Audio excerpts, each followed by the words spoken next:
Welcome back, Flyers nitty-gritty fans, to Getting Gritty with It with your host, Wolok, my partner in crime, as always, Vasili Gianarakos. What's going on, my friend?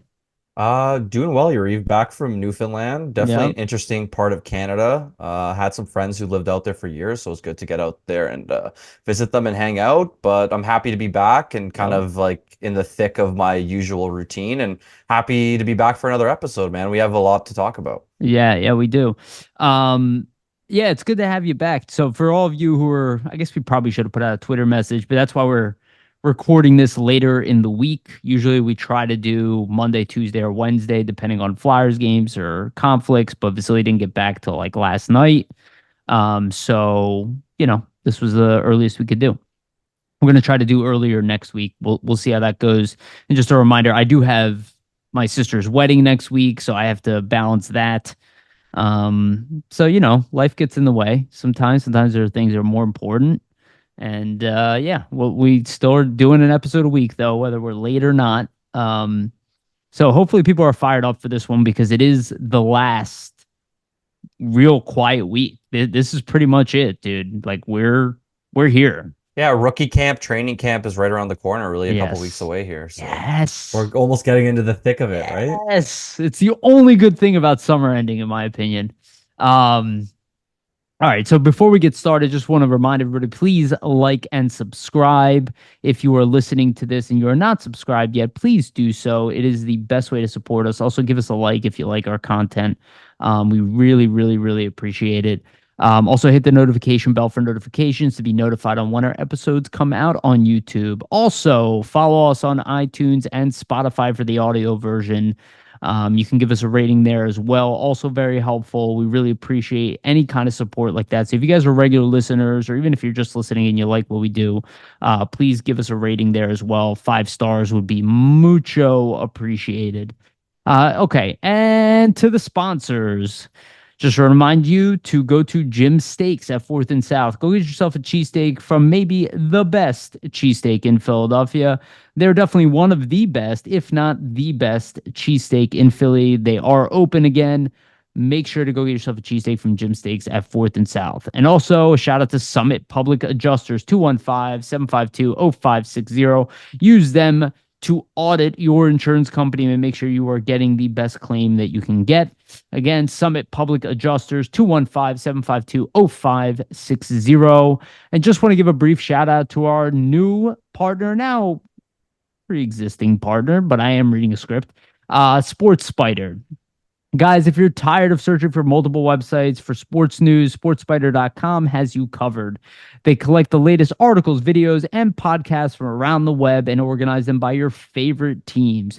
If you want to stay as up to date as possible on our Philadelphia Flyers or the NHL in general, hit the link in the description to check out SportsSpider. Again, the link is in the description to go directly to them. If you go to their site and then go and follow our content there, we still get credit, our sites still get hit, our videos still get hit, so you're just supporting both groups. So again, check out Sports Spider. All right, let's get into it. So there was a lot of drama and a lot of heartache since we last recorded, which kind of made it a shame that we had to wait a little bit to record because we couldn't address what happened. We in no way were kind of hiding from it or anything like that. I don't really get into Twitter spats with people at all. I did respond a little bit to stuff that went out there, but first let's address the more serious part of this. So longtime NHL star Johnny Gaudreau and his brother, also a professional hockey player, also a former member of the Reading Royals. So he was, I guess, close to the Flyers community, and obviously both of them being from South Jersey.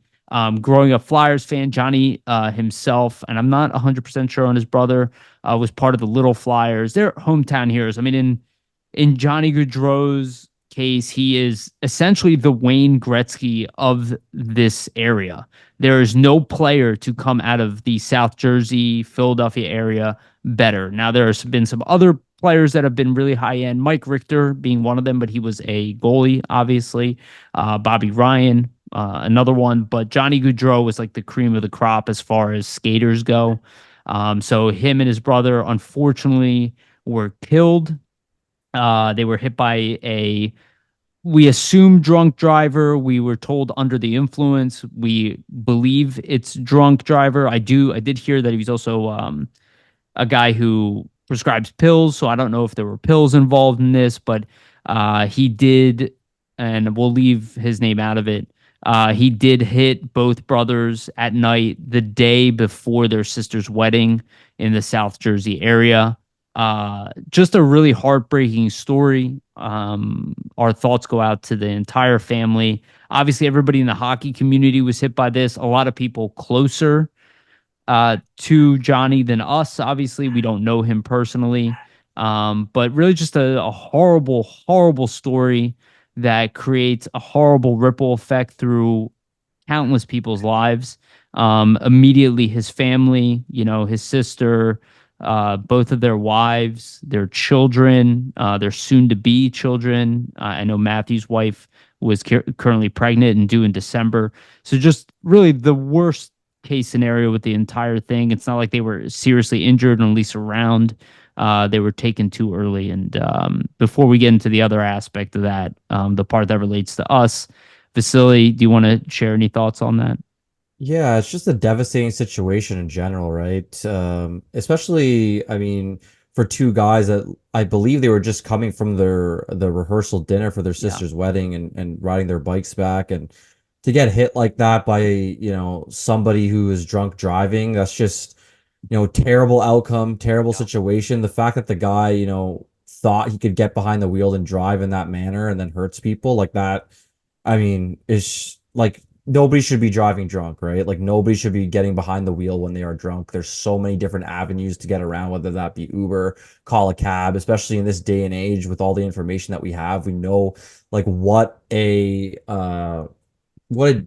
terrible thing drunk driving can do to, the people around you. Like you're making that decision as an individual to do that and you're thinking it only affects you.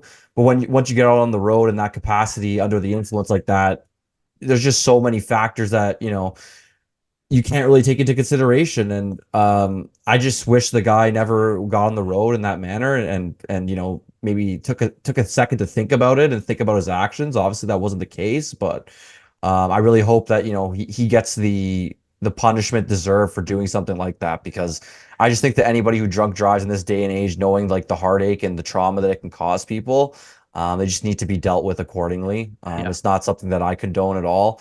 And just in general, like Johnny Gaudreau and his brother just seemed like really class act stand-up guys. They were from the Philly area, from the South Jersey area, and even, with Gaudreau making it big as an NHL star, he never, let his hometown kind of slip away. He always, went back to Philadelphia, went back to the area, made sure he gave back. And it's just devastating, right? Especially with their sister's wedding being the day after. I can't imagine the family's, thoughts and how that affected them, and just the fact they have young kids, both of them, and young families. It's just something that is going to affect them for years to come, and it's just a really unfortunate situation. It's something you just never want to see happen. I just hope this is something that people see this situation and they think twice, right? When they maybe are thinking, let's get behind the wheel drunk, or let's try to drive under the influence in some sort of way. Like hopefully it makes people think twice not to do something like that. And Yeah. hopefully, maybe it leads to some reform, like in the Jersey area. Like I'm not sure what it's like for cyclists and things like that. There's like dedicated bike lanes in certain areas or certain roads, but maybe this is something that kind of brings that up for the municipality, and something they think about adding in. Because Yeah. maybe if that was the case, this could have been avoided, right? So Yeah, and unfortunately, this stuff does actually happen. It happened in Philadelphia. I believe a young female doctor was killed on her bicycle in Philadelphia.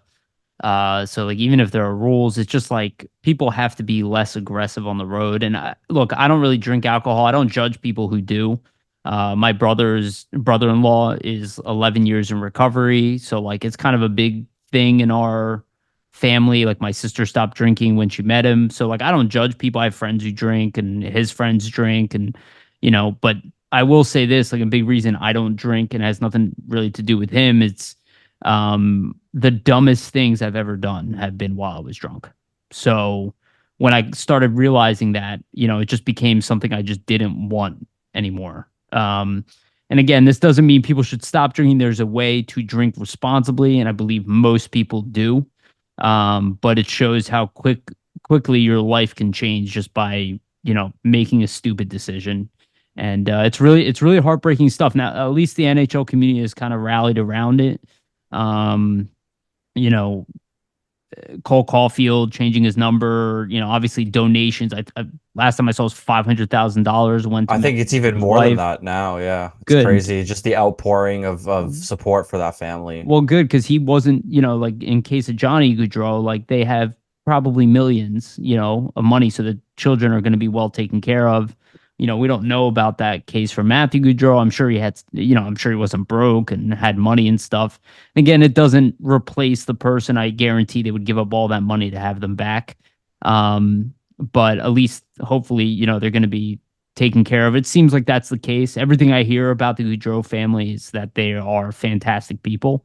So at least they have each other. But as somebody who lost his father early, I can only imagine what those kids are going to go through. They're essentially all babies, even the ones that are born. Like none of them are even can comprehend. Like they barely knew their father. It's just heartbreaking, Yeah, right? it's just a To horrible grow up story. without a father, like that's Yeah, just it's just shitty. And like I hope really this is kind of like an eye-opening moment for people. Like if they ever had the thought to, oh, I should, get behind the wheel and drive intoxicated, or nothing's gonna happen to me. Well, it can happen to you, right? And I hope it's a learning lesson that if you are in that state, call a cab, call an Uber. yeah, Don't go out. 100, Stay home. 100%. So we'll move on to the less important part of this, but one that seemed to get people really riled up. So one of our writers, no longer a writer for Flyers Nitty Gritty, Dylan Robillard, pretty popular on Twitter. It's why we, kind of had him join our team. He kind of jumped the gun on this news story, and he tweeted about it. Kind of late at night, uncertain if it was even final information. It kind of spread like crazy. He wasn't the only person, but he was maybe the only person in hockey coverage that Yeah. mentioned it. I'll make it clear that other people knew about this and did not tweet about it. So for all those people think that like Dylan like broke a story, he didn't really break it. He wasn't the first person to find out. And just other people kind of had the understanding that this is not something, one, that you do if you're not 100% sure. Two, kind of have the family's best interest in mind, realize that it's something above hockey, and probably should wait. Now, we didn't know that he was going to tweet that. We have asked him in the past. He's done this a couple other times, but nothing really serious. So, it didn't really rub us the wrong way beyond just like, hey, probably should have waited on this one. We were not aware of this. I already know some people are blaming Jamie Baskow for it. He was asleep. He didn't even find out about it till the following morning. He had no idea what was going on. So again, Dylan did not come to us with this tweet and say, hey, is this something I should, because we would have told him not to. We would have understood that, look, I understand everybody wants to know, but sometimes things are more important, to allow them to kind of settle a little bit, to allow the family to make a statement, the team, the people who are actually close to the situation to make a statement, especially when it's regarding a death and not something that happened in the world of hockey. It affects the world of hockey, but we didn't feel that that was our news to break. Yeah, it's much more serious, right, Yariv? Yeah, yeah, absolutely.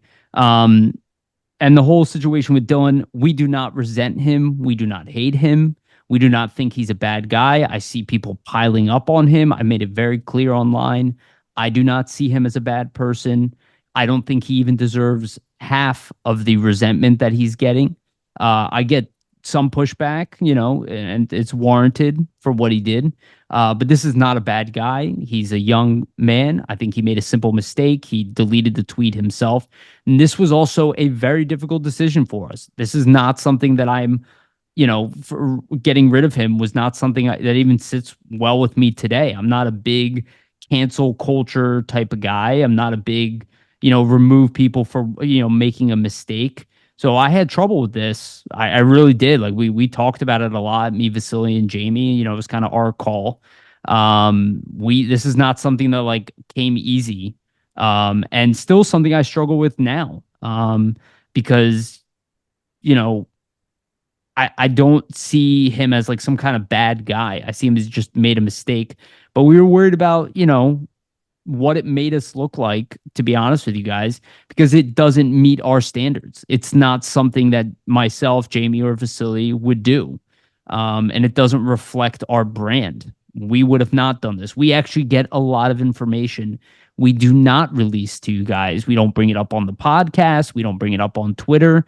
And something like so serious like this, we would have never did that. So Yeah. that's why we separated from Dylan. Do you want to add anything, Vasily? Yeah, just I mean, at least in my perspective, like the way he brought it up, I just think with the seriousness of the situation involving somebody's death, it's just inexcusable to kind of do it in that manner. Obviously, it's a mistake. I mean, he's an 18-year-old kid, and I don't know him too well, but he seemed like a nice guy, like a nice kid. And essentially, like Yariv said, right, like we weren't really aware of what he tweeted out until the next morning, and as soon as we found out, we acted accordingly and thought to ourselves, hey, like we're not the outlet that wants to be first or really kind of break this type of news. And we would have never tweeted this out ourselves, either it being me, Yariv or Jamie. And for Dylan kind of do that without consulting us, it kind of goes against the Flyers nitty gritty brand's values and kind of what we stand for as a brand, as an entity, as a whole. Like we want to bring you, accurate news. We want to bring you a different level of analysis. We don't want to be, chasing breaking stories first, and especially breaking stories of this nature where really it should be the family that's breaking the news, and they should be the first ones to know and releasing a statement whenever they feel comfortable, especially when it's about, somebody dying, two brothers dying that they obviously hold dear to their hearts. So we didn't condone what Dylan did, and we acted in a manner where we had to let him go. But I do agree in the sense that he's just an 18-year-old kid. So for people piling on to him, just remember how you were maybe when you were 18, and if you ever made any mistakes at that age, and I'm sure a lot of you did, right? At that age, that's a typical thing for most people. So I Yeah. think it's obviously something that it was a situation we tried to handle as best we could, and we're kind of going to move forward from this point. But just to reiterate, like it's not something that we would have ever tweeted on our end. Like if he would have came to us and said, "Hey, I want to break this news," we would have said, "Please do not do that." Right. So Yeah, and again, this is also like a reminder, do not villainize him. I don't know if he's 18, he might be 19, maybe 20 at this point, but he's in that range. Again, none of us know Dylan like that well. He hasn't even been part of the group for that long. Obviously, I had him on the podcast the one time. Again, always nice. I don't and his message was, his tweet wasn't malicious. You can tell it bothered him too. It's not like he was dancing on their graves or something like that. Um, again, he was just overzealous and it doesn't meet our standards here. And we don't fire people because we're not their employer. I want to make that clear. Like he's not fired. He still can do whatever he wants. He's still online. He still was his own presence online. He didn't really go to us for any permission and stuff. He would write articles for us here and there and would get Jamie's approval. And Jamie's like head of editing. So, the way we saw it is we just didn't want that content. We didn't feel that it was appropriate. So we don't really, again, villainize him. I wouldn't say, I expect to never see him again or never talk to him. I actually try to send him a message just to, like of some encouragement. He's probably going through a tough time right now with all the internet and kind of backlash he was getting. But I would say please don't do that. I don't think he necessarily deserves that. I think he understood he made a mistake, and I think you're not protecting the family by going after him. It's not going to help the situation. They probably have no idea it even happened, to be honest with you. We're not big enough, even though I did see publications writing about us firing Dylan. Um, but, again, he's not fired. We're not his employer. He was just writing for our site. And it's unfortunate, you know, that was kind of, it's obviously nowhere near as severe as killing people in a car. But again, it's just like an instant you make a mistake, and his wasn't really that big of a mistake. It's just the impact was the wrong time, and not an appropriate move. So, Yeah, just not the right way to do it. And I would say that like it's not the respectful way for news like that to come out. And I think as an outlet, like we want to have respect for people in the hockey community and people's families, especially when, yeah. it's a situation like this where people are losing their lives. So it's not like something like I said we would have done or something we condone, but it happened, and obviously, we acted in this manner due to, the situation that occurred. So Yeah. And we understand if you're unhappy with us. I've seen some people who are like rallying around Dylan. It's cool. I mean, it's a lose-lose situation for us as far as just a bad situation all around. We try to handle it the best way we could. And that was the decision we came to as a team. And yeah, I can understand if you don't like it, but I would ask to forgive us too for what we felt we had to do, and know that everybody lost that night, and we don't consider it a win. He's a good writer, he's good at content, so hopefully he finds a way to rebound. All right, let's move on to actual hockey stuff. We'll get past this. If you had to skip forward, totally understand too. All right, let's get to the first piece of news that we have. So, it's a little bit of news that came out about former Philadelphia Flyer Marc Staal. This was already speculated that he was retiring. I've been talking about it for while he was on the team that he would probably retire at the end of the season. He did officially retire today as we record this. And he did announce that he is joining the New York Rangers as I think a skating coach, if I remember correctly. So Marc Staal will now be part of the New York Rangers once again. That's the team where he kind of found his career. Makes sense that he would go back home. Again, he was in the area, so he probably wanted to stay probably in that New York area. I assume he lives in New York or New Jersey.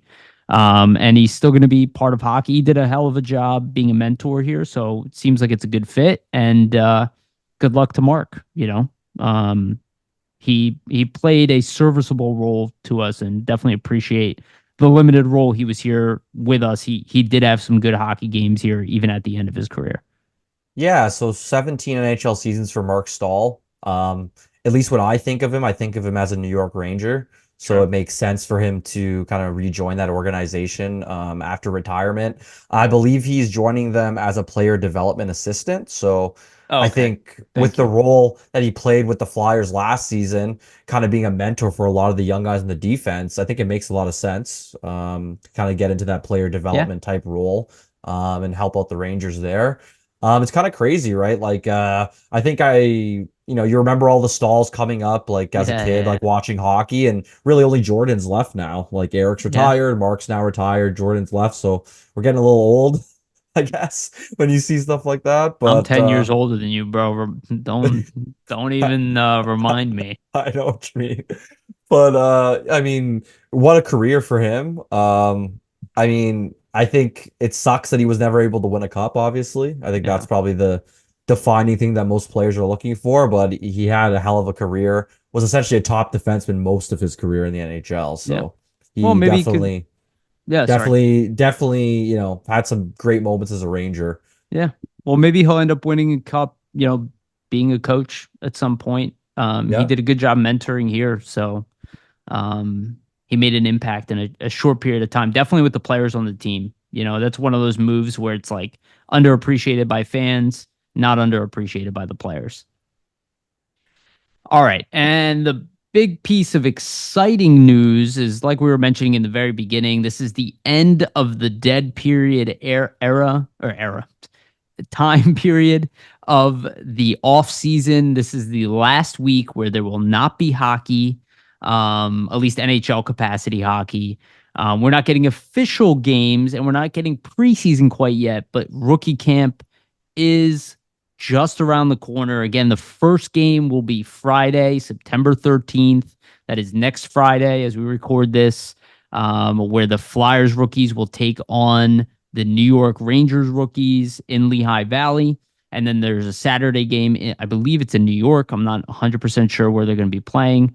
I forgot to look that up, but they'll be playing them in back-to-back games. We know that Matvei Michkov is rumored to be playing in one of those games. I don't expect him to play in both, but I do expect him to play in one of the games. And then also, just on top of that, there was the rookie showcase, which happened today. Or is it yesterday now? Yesterday, yeah. Yesterday. Thank you. Losing track of days. And Michkov and Fedotov hit the ice with the rookies. Some really cool footage. Adam Kimmelman had a quick video footage of Michkov kind of stick handling for the EA NHL series, and there's some Topps hockey card images that came out today. Some really cool stuff. Just cool to see those guys recognized. But unfortunately, I'm going to have rehearsal dinner, Shabbat rehearsal dinner on that Friday. And it'll be going on while the game is going on. So I'm going to have to watch it afterwards. And then I'm going to be at a wedding at the time of the other game. So I'll be missing both, but I will try to watch the recaps, or at least rewatch the games. Hopefully they're all still available. I'll be after the watching, fact. so Yes. we'll have The live coverage from yeah, you. we'll have it covered from me. I'll be doing some tweeting as well. I think it's just a cool thing, obviously, for Michkov to play in these rookie games. I don't know if he's Yeah. going to play in both, but I'd imagine if he just plays in one, it'll be the one that's in Allentown. Yeah. And I'm think sure if he's announced that he's going to be playing in that game, it's probably going to sell out the arena most likely, and that's probably another factor into it too, right? I mean, at the end of the day, they want to make some money. But yeah, like I think for the rookie showcase, it was pretty cool to see him kind of have that little puck handling video that Adam Kimmelman put up. Another funny thing was apparently him and Fedotov were late to like the photo shoot Yeah. or like the I heard. picture. So I thought that was funny. Like I saw a tweet saying, I'm sure Tortorella's gonna love that. Right. So I just thought that was hilarious. Like, to be fair, like he's probably late because he's in Colorado, new city. He's probably not really aware of like maybe where to Yeah. go or like what to do. So I wouldn't expect that to be a norm. But yeah, I thought it's just cool, to see Flyers get to go to that. Like I know Forster went last year. Yep. But aside from Forster, I can't really remember the last time a Flyer went. Like I think York missed it because of COVID, same with Frost. So True. it's been a bit of time, so it's cool to see some representation, obviously from the most highly coveted prospect the Flyers have had since Eric Lindros and Michkov. And then just while we're on like the Michkov stuff, I know Charlie O'Connor, he had a interview with Brent Flair, kind of just going over a bunch of different things. And there was some interesting, thoughts from Flair like on Michkov and Michkov's relationship with Tortorella. So I thought it'd be fun to mention that. Flair basically said Michkov's going to have to change some things. He can cheat. Torts knows what he is as a player, so it's not like he's going to have a big string on him, but I'm sure there'll be some snaps early that will get our fans upset. But there's certain things you can't have a 2-minute shift and hang out at the red line or whatever. These things aren't going to fly over here, but he's smart enough to know that too. So I think maybe just kind of getting the fans prepared that it's not going to be the smoothest road all the time between Michkov and Tortorella. But I also have the idea that, hey, if Michkov's scoring and producing, I can't really see his ice time getting cut or him getting benched or anything like that. I think Tortorella, like Flair was saying, kind of knows what type of player he is, and they're not going to try to turn him into something that he's not. So as long as he's making an effort defensively, I don't think there's really going to be a problem. And from what I've seen of him, like he's a high intensity player, and the effort's typically always there. So Yeah. that's kind of why I don't really see an issue or much of a rift. But I mean, we know how Tortorella can be with rookies, so I'm sure he's going to have some tests and hurdles for him to, climb. Yeah, I think that was very well said. Look, the reality is Tortorella has had moments with all of the players on the team, and this is why it's a benefit to bring him over here, because if Michkov actually ends up being a decent or even good defensive player at some point, we can attribute it to the younger portion of his career that will help him through his career. And there's been a lot of Russian players that have actually been great defensively. Obviously, two come to mind: Sergei Fedorov and Pavel Datsyuk, who are arguably two of the best two-way players of all time. Datsyuk probably in the top three. Yeah. top five best two-way players in history. Igor And Larionov as well, I yeah, would add. yeah, exactly. So it's not like because you're a Russian, you can't be good at D. It just we don't expect Tortorella to change his game, but he also can't be a detriment here in the NHL defensively, right? I again, we'll go through like what lines he'll probably play on and all that stuff as the season rolls on. We've already kind of guesstimated putting him with a guy like Sean Couturier might be the safe bet just to allow him to play, let Couturier take the brunt of that D. Playing with a guy like Forrester could be a move, right? A guy who's also really good at D.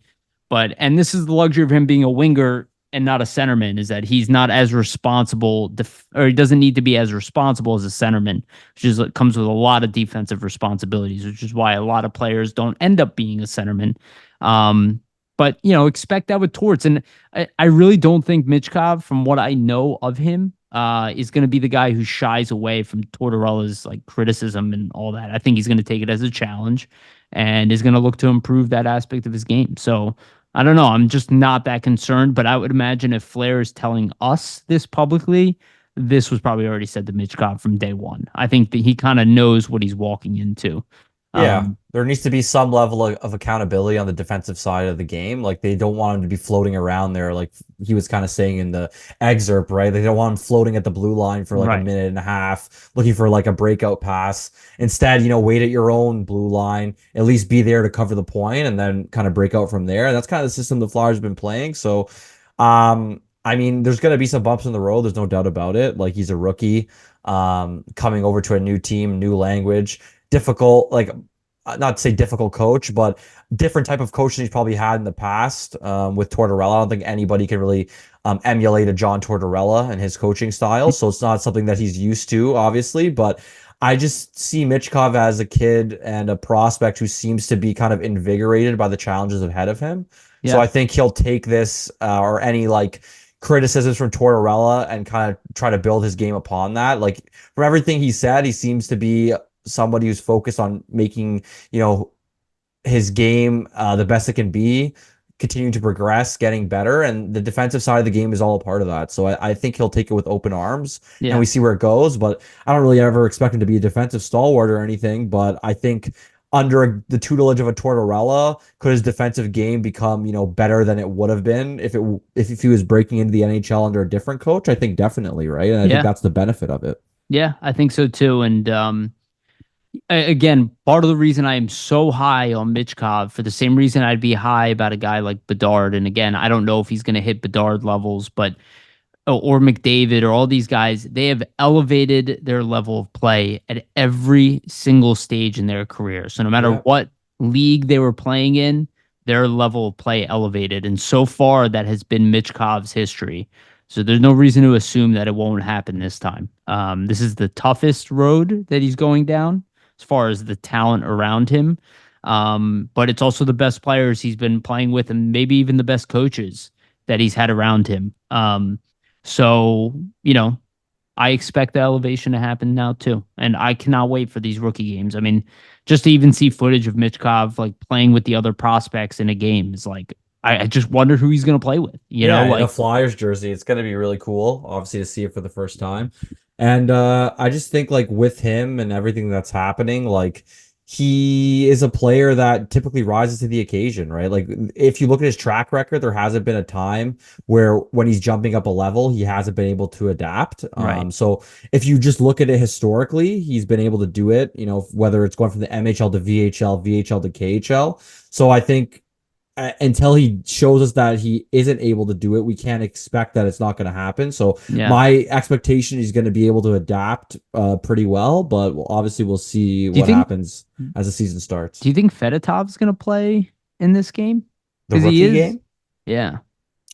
I don't know. I would think not, just due to his His age. age. Yeah, just because But he like was he at is the a rookie rookie. showcase. Now Yeah, I'm kind of like maybe. maybe, you I know. you know what, if it helps him get kind of used to like the angles and like North American ice a little bit more, just because like the angles in terms of like how you might face a shot and where you might direct your rebounds in a North American rink might be a little bit different. Maybe they do it, but I just figure with him being 28 they probably wouldn't, but Who who else would knows. who else would play though? Because And Bjarnason, right? Or so I was thinking about that. I was like, is Jet Luchenko going to be there? Like, I because would that would assume be that. Yeah. because they are with their team right now, but are they going to fly them in for this? Usually they Because will they are come under to, ELCs, yeah, right? usually they would come to training camp is Right. my understanding. Because So, I could totally see Michkov playing with Jet Luchenko, potentially. I mean, the other options really would be what,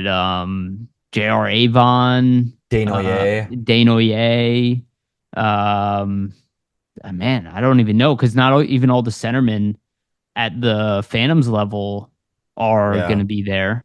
I'd imagine it's going to be like if Luchenko makes it, I could see like Luchenko, Michkov, maybe Tuamala or something. Yeah, ooh, yeah. That'd be fun. Now you're speaking my language, or maybe even like a guy like Ciernik. You know, Yeah. I don't know if Ruhonen will be here because again, like some of these guys are overseas, I don't know about the European prospects as much, but right? I just Like know like Berglund. yeah, I do know though for like anybody CHL, like typically they make it and then Yeah, they get lent back fairly early in the training camp process. yeah, So I yeah. would imagine like you'll see Bonk, Barkey because they were there Noah last season. Powell Yeah, anybody potentially. USHL as well. I only think it's Oh, NCAA that wouldn't be able you to know, now you know so what like I'm Alex Bump wouldn't be there, I don't think. right. You know who I think. Yeah, yeah, it's a good point. You know who I think he might play with?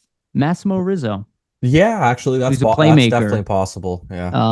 That's the guy I could see maybe being That'll be paired. one guy to watch too, because like he didn't really play last season in the AHL at all for the Phantoms, and people were kind of waiting for that. So I think people will have an eye on him for sure, just to see kind of what he looks like. Yeah. Um, So we will be going through a. So we talked about this last week. We did put together prospect pyramids. We did them separately.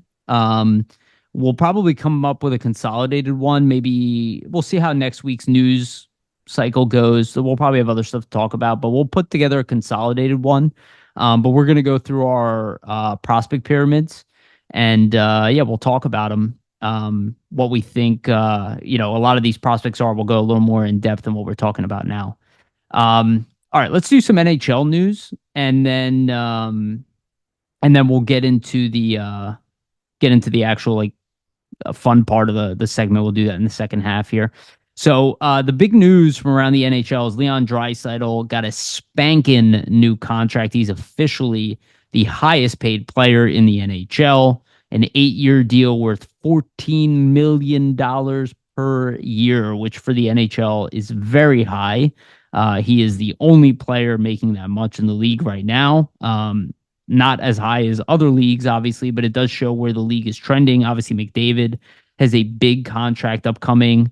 Some people suspect he could get 16 million per year. I don't know if that's. I don't know. Honestly, Leon got more than I thought. I thought Draisaitl will get more around 13 million per year. that was my thoughts too. Yeah, Yeah. but he got the full 14 mil. Good for him. Good luck, Edmonton, managing all these contracts. But at least they're a contending team if you're going to have these type of players. But what I thought about when I saw that, again, I'm not putting Travis Konechny in the camp of Leon Draisaitl. If you gave me the two option of who I'd rather have, it would be Leon Draisaitl at $14 million. But for Konechny being what I perceive to be a point per game player, what he's done over the past couple years, you know, it makes his contract so much more digestible, in my opinion. A lot of people are still kind of like freaking out that he got all this money, but then you're looking at the top of the league guys are going to get 12 plus million realistically in their next contracts, and Konechny not getting that. Looks like he was paid very appropriately, kind of as we suspected. And I don't know if Konechny hits another gear and he becomes, a 90-point player, 95 point, which I still think is potentially in his future. It would be interesting because that's kind of a bargain at that point because that's what he earned at a point per game pace. What could he do if he hits another gear, which I think is still possibly in there for him as he is only 27 years old and now in the complete prime of his career. This is probably his peak here between 27 28. I don't know, just really interesting. And Edmonton obviously going for it as they should. They have the arguably two of the best players in the league. They have the definite best player, at least offensively, in the league. And I don't know, it makes the connecting contract look better to me. And kind of pretty appropriate and seems like a good value, honestly. Yeah, I thought the Draisaitl signing was really interesting. Obviously now the highest paid player in NHL history, 14 million a year. I don't know personally if he's a $14 million a year player. Like obviously you look at his last three seasons, 2021, 2022 in 80 games, 110 points. 2022, 2023 in 80 games, 128 points. This past season, 81 games, had 106 points. Um, this past season, 41 goals. The season before, 52 goals. The season before that, 55. So, like, obviously, he's putting up big numbers. And he is a centerman.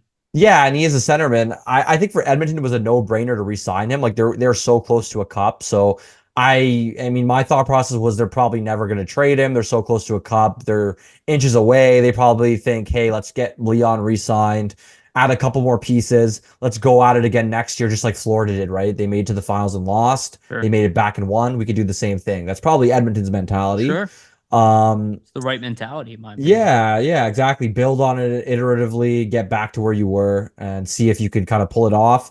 I do think for them giving him 14 million, it's kind of in a cup like when you have to resign McDavid, it's almost shooting yourself in the foot because you know now that you can't give McDavid 14 million. He's going to want more than that. So you're going to probably have to pay him 16 million or more.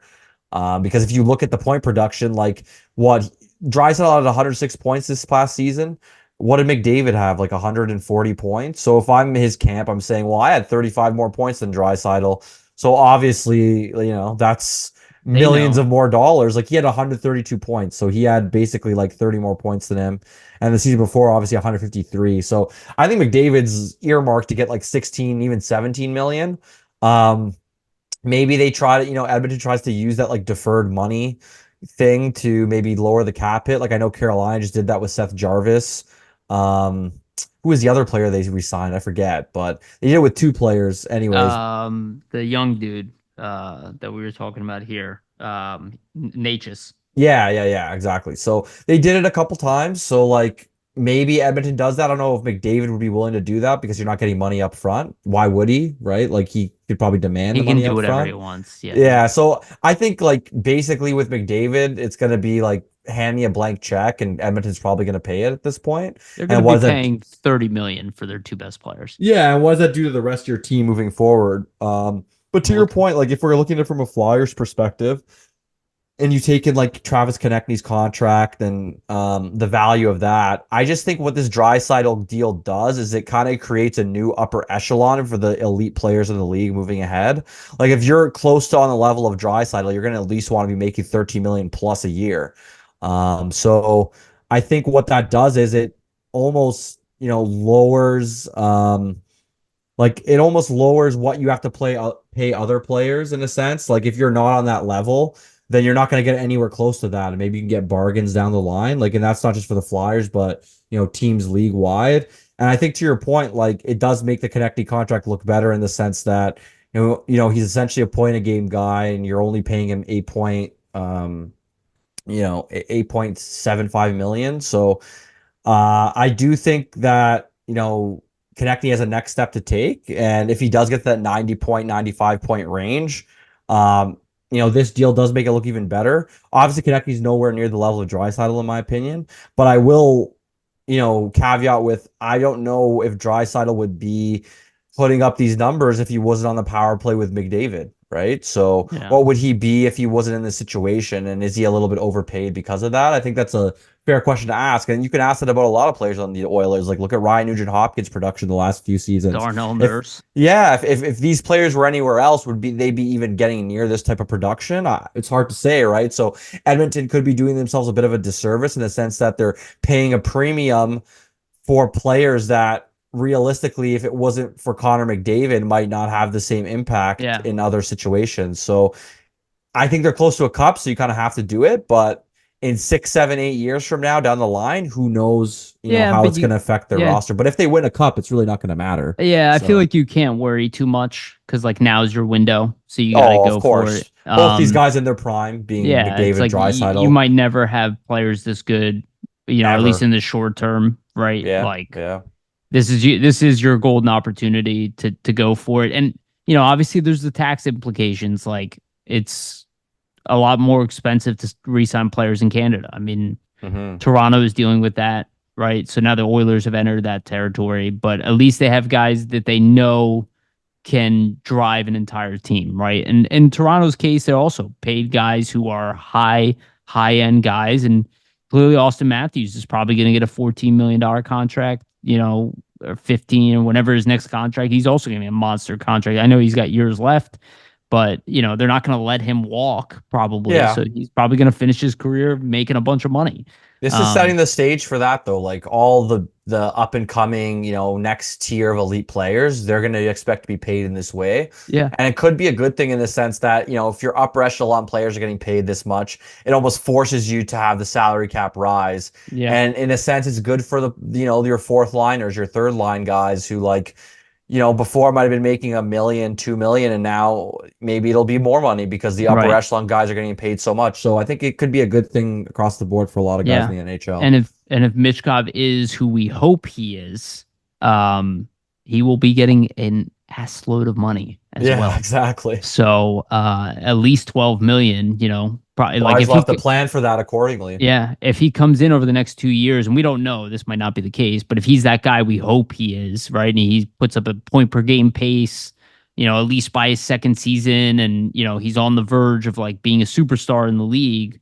Um, He's gonna get paid. he's gonna get paid. He's gonna get a max term deal, and he's gonna get paid a lot of money. So Flyers should take advantage of their cap situation now. But I think they don't really have anybody that's going to warrant those kind of contracts outside of Michkov, and you already have Konechny locked up for 8. Like nobody really makes a ton of money on this Yeah. team. And I think you could use that as a bar, right? Like I was saying, like with that kind of upper echelon contracts between like 13, 14, 15, 12 million, whatever it may be. Like if you're not on that level, you cannot really make the argument that you can get paid that amount of money. Dude, So I would even say if Michkov comes in here and he puts up like 80, 70 points in his rookie year or whatever, God willing, I would start contract talks immediately. I'd be get like it. Yeah. Try to eight get years, some 10 million. savings. Yeah. And hopefully get some savings from it. Hopefully he would bite on that, but we don't know. We don't know what's going to happen. I know he's going to get paid, and I know the Flyers would pay him if he does exactly what we hope that he's going to do. All right, another piece of news. There's some rumors going around that the Calgary Flames might be looking to unload some players. One guy of interest to me, I was Nazem Kadri's on that list. He's a little bit older. Not too interested, but Mackenzie Weegar is one of the players that were named, and I think Rasmus Anderson too. As far as defense goes, I don't know if the Flyers are looking to invest in guys like this, but Mackenzie Weegar is coming off of his best offensive season. He had 20 goals, 32 assists, 52 points in 82 games. I have to say, he's a player I would be interested to trade for. I don't know what exactly Calgary would be looking for. I assume young players, so I don't think we're going to jump on this. Like, I don't see this as being a scenario where the Flyers are going to bite because they're not necessarily in a contender position. I think another team would probably value what he brings more. Yeah. Playoff Um, team, established right. contender. Yeah. I think it's more appropriate for that. But we are looking to add kind of, that top 3 defender, top pairing guy. And right now, Uyghur's been that, and Rasmus Anderson's been that too. I don't know what it would take, but I just thought it was interesting. And a guy like Uyghur's a guy who I'd be interested in looking at.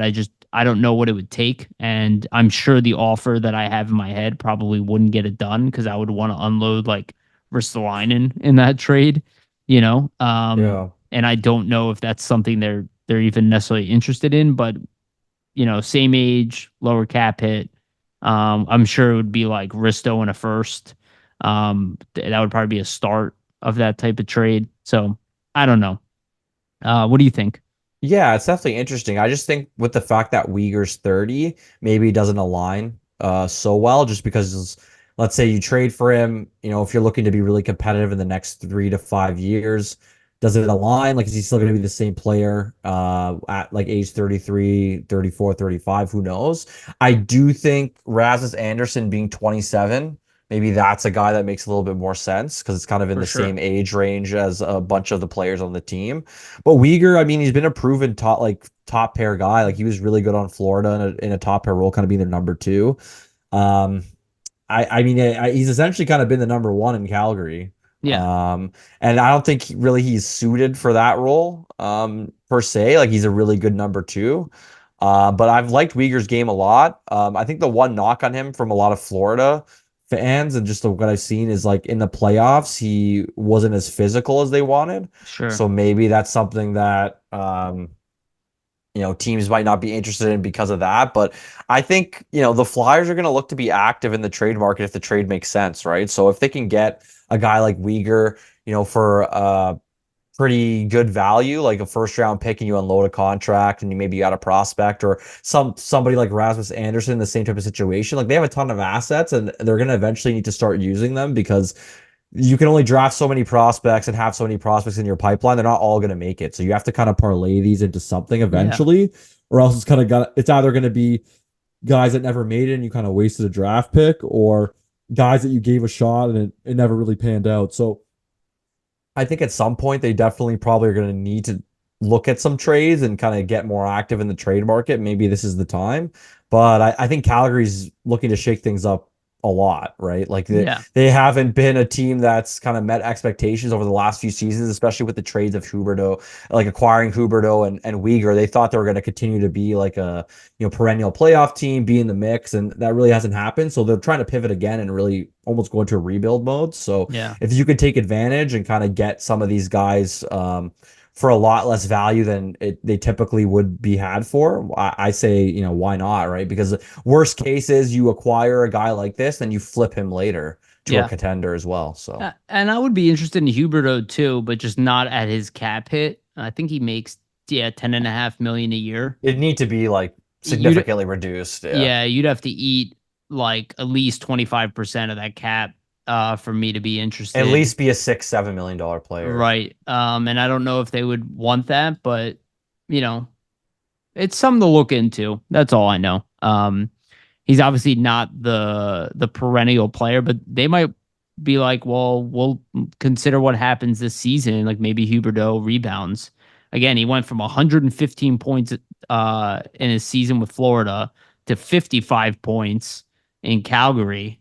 That's a I think humongous I think drop his off. median is something in between. Like he probably isn't a 115 He's point probably player annually, but he yeah. should be like a point a game guy Yeah, typically. around that because he did put up 78 points in 69 games. He put up 61 points, 55 games.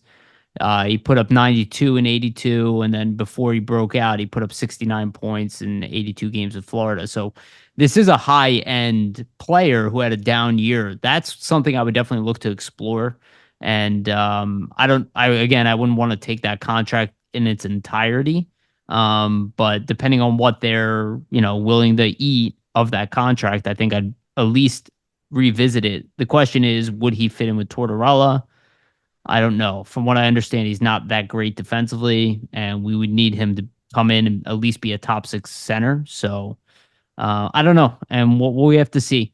This is why I like the Flyers' plan is not to rush any of these big moves or try to turn your team around overnight. It's like give it some time, see how these younger players kind of pan out, and then really see what your holes are. Yeah, And you can kind of add based on what you don't have, right? Versus trying right, to kind of force yourself into moves and then realizing you made a big mistake because you traded a bunch of assets for an overpaid contract or a player that you thought was going to do one thing and then doesn't, right? So yeah, in the situation they're in, there's really no rush for them to kind of be active yet in yeah, the trade market, but I think it's definitely coming in the next couple of off yeah. seasons.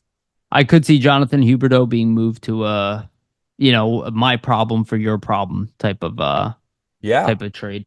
Or like let's say Calgary is willing to eat half the contract for whatever reason just to get rid of him. Then I could see a whole ton of It's interest, right? At like a yeah. $5 million around there. If yeah, I mean, if they would eat like 35%, I would be interested in him because at least you're getting bang for your buck there. 60-point player making 7 million a year or whatever. I would be interested in that. All right. The next bit of update, we'll keep this pretty brief, but NHL 25, the deep dive gameplay demo or video came out today. They delayed it because of the Johnny Gaudreau situation. But now we're getting a bunch of news. The big thing that excites me about it is there's supposed to be an update to franchise mode, a substantial one. They have not revealed that yet. So, I watched the gameplay video today. It's worth checking out. Really the things that excited me the most are like the skating improvement. That looks really cool. Yeah. Yeah. Yeah, that looked really cool. I did buy last year. I buy every year. I did not play it at all. I played it like two or three times, which is unusual for me. So the game is getting very stale. So I would say they're due for some kind of revamp here. We'll see how it goes. Most people are highly skeptical with EA and It's a the new NHL development series. team like that took over for last season and for this season. So maybe they're kind of trying to do it more in a phased approach. Like I know for a lot of the patches, they had like released full notebooks of what exactly they changed, which like prior developers did not do. So Yeah, like it seems like they're trying to be more accountable to the user base, which makes sense because I think a lot of the NHL user base kind of feels shafted just with the way it's been going. It's kind of felt like the same game for a lot of years. yeah, Um, my thoughts with the video, like the skating thing looked really cool. It kind of looks like more realistic skating in the sense that it's more dynamic, like, and it's not just like straight ahead and yeah, like crossovers and things like that. There's actually more like nuance. I'm sure some players that are really good skaters are gonna have like specific like animations designated to them, like a McDavid, like when he winds up to like go for like a huge like odd man rush or breakaway or something like that. I do wonder how it's going to affect the defensive play of the game because when they add new offensive stuff, usually the defense suffers because they don't suffers. put the right tools Yeah, into like combat that and it gets exploited. So we'll see if they accounted for that. The franchise stuff's cool. Like hopefully it's a cool revamp. Like I would love to get back into it. yeah, I mean, really, like I always thought they should bring back GM Connected where you kind of create like a league with your friends and yeah, kind of do like a whole like season basically and have your team. It's kind of almost like fantasy hockey. yeah, It could be really fun, but who knows if they went that route. If they did, I'm sure a lot of people would be really happy. I'm one too that buys it every year. Like last year was actually the first year I didn't buy it on opening day. I waited. smart. And then basically I waited till a month after it came out in November, and instead of buying it for $90, like I got to buy it for $30. Yeah, And I barely played it anyway, but I'm just like I'd rather pay $30 than 90 for a yeah, game I'm probably not gonna play a lot of. But yeah, I mean I love NHL. So I really hope like the series can kind of get back to being that innovative series because there was a point in terms of sports video games like once they introduced that skill stick, like that was really innovative, and there was no other sports game kind of doing what they were doing. And then from yeah, there, they kind of went status quo and didn't really change anything for like 10 yeah. years. So More. That was oh 08, I think. Oh 08, yeah, oh exactly, right? 07. Yeah, when Dion Phaneuf was on the cover or something Yeah. like that. So you'd I think it was hope that, OV actually. yeah, you'd hope that, maybe they try to revamp and add some cool new features, kind of innovate again. But I won't hold my breath until I see it. It's kind of hard to have faith in EA, so we'll see what happens. But I think for the hockey community in general, when there's a good, EA NHL video game out, I think it kind of makes the hockey season more fun in general. So Yeah, totally. All right, so we'll maybe update on that if franchise mode is worth talking about. We might bring it up again on the show. All right. Just want to remind everybody, please like and subscribe. Again, that's the best way to support us here on YouTube. Give us a follow on iTunes and Spotify for the audio version. Give us a rating there if you can. All right, let's get into the second half of the show. So we mentioned this last week. We pulled up a prospect pyramid that we found from Scouching. We kind of mocked it a little bit. So Vasili and I kind of did this separately. We attempted our own prospect pyramids, put together a visual. So again, if you're listening on audio version, we'll go through it the best way we can, verbally. But YouTube is probably the best route for this. So we'll go through our prospect pyramid. Yeah, well, again, we'll try to do a revised one later, and know that the two of us haven't seen enough of these guys. Also, we're kind of guessing with some of it. It's also much more nuanced. Like we went 6 tiers rather than 4 than the one we showed you last time. Even that was kind of difficult because it's such a nuanced conversation, but we'll try to go through it in depth about where we think the prospects are. Having said that, a lot of these players, I am open to moving up and down yeah, it was really the difficult, and pyramids. we found that when we were kind of building these out, there's a lot of back and forth, a lot of changes, and it's a Yeah. lot harder than you think when you're actually going through it and trying to Yes. kind of map it out visually. Yeah. So let me share my screen here. Let me move the Zoom box. All right. So this is one. And here is the other. So Vasili's is on the left and mine is on the right. So yeah, so we did a 6 tier system. Um I kind of labeled them for us. I don't know how accurate this actually is, but I try to kind of give it some context. So tier 1 is your elite talent prospect. Tier 2 is your top 6, your top 4 and your starters, goaltending starter. Tier 3 is your middle 6, bottom 4, so anybody not on the top pairing. And then like you're a 1B type of guy who's like pretty good, but maybe he's not a full-time starter. Tier 4 is your bottom 6, your bottom pairing defenseman or a backup goalie. Tier 5 is your NHL, AHL swing guys, so guys who will have some time in the NHL, but maybe won't be mainstays, maybe play the majority of their career in the AHL in the end. And then tier 6 are guys who are just like never going to get past the AHL. Might be cycled between the ECHL and the AHL, and also, might not even play here in North America at a certain point, right? They might go off and play in Europe in one of the European leagues or the Russian league or whatnot. So, um, I'll go through. Let's just go through tier. We'll go tier by tier. I didn't really think too much about this prior how to present it, but we'll go tier by tier here. So obviously the top tier, he sits alone. It's not surprising at all. Matvey Michkov is the elite prospect here. We all know it. Again, a generational pace and point production. And the only guy to kind of sit in this pool that might upset a lot of people, but he's a very rare prospect. And if you Yeah. go to most teams in the league, they don't have a guy in this category. What do you think, Yeah, Vasily? agreed. There's really nobody else in the Flyers prospect pool that is on the same level as Michkov, so I think it only made sense for us to put him in a tier of his own. Like nobody else kind of has that potential to be an elite, offensive weapon like he does, and I think at each level he's proven it, right? Like he's put up, elite level numbers at the MHL, VHL, almost point per game at the KHL level for his age is pretty unheard of. So I think it's, a no-brainer to have him in this elite kind of category to start things off. And Mm-hmm. there's really no one else, like I said, that the Flyers have that matches up to him. So that's Sure. why I had him alone. Yeah, makes sense. That was the easiest one. Very easy, yeah. The first two are not too difficult. Once you Well, get from 3 to 6, it got a little harder, I I think. I agree. But I did have trouble with two. And I'll explain why. So yeah, the second tier, this is the top 6, top 4, and a starter. So Vasily had Luchenko, Bonk, and Zavragin. I had Luchenko, Bonk, Zavragin, and Kolosov. Um, so obviously the tough part for me here is like I see Jet Luchenko as a potential top line center. I know a lot of people don't see that.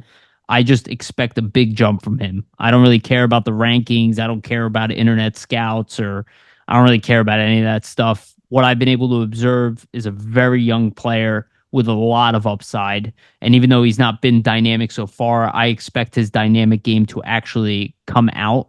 And I think this is why the Flyers were so high on him as well, is that they saw everything else and be like, okay, well, even if he doesn't become dynamic, he is a 2-3 center in the NHL. Yeah, guaranteed. Yeah. Right. If he becomes dynamic, he's a 1-2. I And think the skating I gives him that see. ability, right? Yeah, I mean, for the same reason you love McDavid and his ability to burn people, right? And he's not the only one, right? Nathan McKinnon, guys like this. People say they don't see a dynamic element from him, but this happens quite often where players are deemed not dynamic, Patrice Bergeron being one of them, and they find their way into being elite. I feel like Jet Luchenko falls under that category. So I actually maybe even put him higher than Bonk, Zavragin, and Kolosov. And I don't know if you agree with me on that, but um, Luchenko was my top guy. Bonk, I think, looks like at the very least a top 4 defender. I think he has top pairing upside as well. at least in the defensive aspect, with the ability to put up maybe 40 points a season. That is very valuable. Guy who can play a shutdown role and put up some points in the league. Then Zavragin, just historically great numbers. I listen to what Steve Kornianos was telling us about him. I need to see him, obviously, but all indications out of Russia is that this kid is, when you have Tretiak talking about you being the next great Russian goalie, I can't ignore that. And then the reason I put Kolosov in there is because Kolosov had a really, really strong track record up until essentially the question of him coming here. And I always saw him as a potential starter in the league. And after seeing that Brent Flair interview and hearing what he said about Kolosov, and I think they view him as a potential starter in the league too, maybe at least as good as Erson. And I think they're pretty high on him. So I kind of moved him up into this territory, and I actually played around with Bjarnason, but I'll talk about him next. Yeah, so I think for ours, it's pretty similar. Like Lutsenko is the highest upside on my list as well. I just think there's an ability for him to take an even further step. Like Guelph was in a really good team last season, Mhm. and he still was, one of their top players. And I think he's going to get even more of a chance to kind of show his skill and kind of really be the main catalyst on that team offensively this upcoming season. In Charlie O'Connor's interview with Brent Flair, that's what he had to say about Lutsenko. I believe this came out today. Um, Flair said about Lutsenko, well, the games we were at when I saw him, obviously he never had a lot to play with there in Guelph. To be honest with you, we didn't have a lot of expectations coming into the year. He just kind of kept getting better. The games I was at, particularly, he dominated games. He could have had 10 points in some games. And then Flair also said, but at the same time, he's still the first guy back. His defensive details are good. He's hot. He's high character, high leadership, and everything. He's just a complete player. But I do think the offensive side is there. It can pop. I think if he has to work on something, it's probably a shot. But he's such an unselfish player too. He makes everybody around him better. Anybody that's ever been around him or coached him just loves the kid. I think he's a leader. I think he's a future captain type of player. Just the more you get to be around the kid, the more you appreciate him. So I think that kind of adds to our analysis, right? Like, even though there may be the potential that he does not find that dynamic gear offensively, there's so much, in terms of the rest of his game that's already rounded out and kind of complete that at the very minimum, he's going to be like a 2C, 3C if that offensive game doesn't pop. And I think it does have the potential to pop just with the speed and just working kind of on his shot, like Flair said. So I think Yeah. the upside is there for him to be, that 2C, 1C, and I'll just be based on if he can kind of develop a little bit more offensively. But so far so good, right? Like in the, I believe, inter scrimmage games in Guelph, like he had like 4 points in one game or something. Obviously, you're playing your own teammates, but that's a great start to the season. So I think Lutsenko, there's a real chance, for him to be a steal based on where they drafted him. And when they look back at that draft, say, wow, like the Flyers really made a great pick. I think so too. Um, for Oliver Bonk, I mean, similar thoughts to you, Yariv. Like he just continued to get better from when they drafted him. So if he does continue to improve and keep improving even this year with London, I think he definitely has the potential to be maybe that number 2D. I don't know if he has number 1D potential. He'd really have to have that offensive game translate to the NHL level a bit more. But I think the defensive game, like in terms of what the Flyers have said about him, from what I've seen, like his defensive game is very mature. His gap control is really good. So that's things you really want to see, like in a top four defenseman. So I think he has the potential to definitely hit that. And then for Zavragin, I mean, you mentioned it, right? Like if Vladislav Tretiak is saying you're the next best Russian goalie, you should probably listen. So that's my thoughts. Like I haven't seen much of Zavragin, but from what Steve has said, the kid's been lights out. And I struggled with having Kolosov in this box. I think he does have the talent to be a starter. But just the question marks with him, maybe not being able to come over. And the Flyers signed E2 Makiniemi to a PTO just a couple days ago, I think like 2, 3 days ago. That kind of maybe points to him not coming over, but we'll see, obviously. But I think if he doesn't come over, it probably puts him, in that third tier that I had him, just because he might not get the same opportunities if he doesn't make it over this year as he would have. So Yeah. And the thing with Kolosov too is that, he's a player who was always highly regarded, right? yeah, So, and right now I don't believe, and I have been checking online, there's no like official statement about Kolosov in playing in the KHL. It's not listed on any of the rosters. He doesn't have a jersey number, none of that stuff. So I still expect him here at that rookie game next week. And maybe it's an ongoing issue, but that, I get why the Flyers are holding Oh, tight and, hopefully he's here next week. yeah, because Hopefully he's a net. if he doesn't come over at this point, he's just probably not playing hockey this season. And I don't think that's good for his career at all, most likely. So Yeah, I think that would be a huge mistake.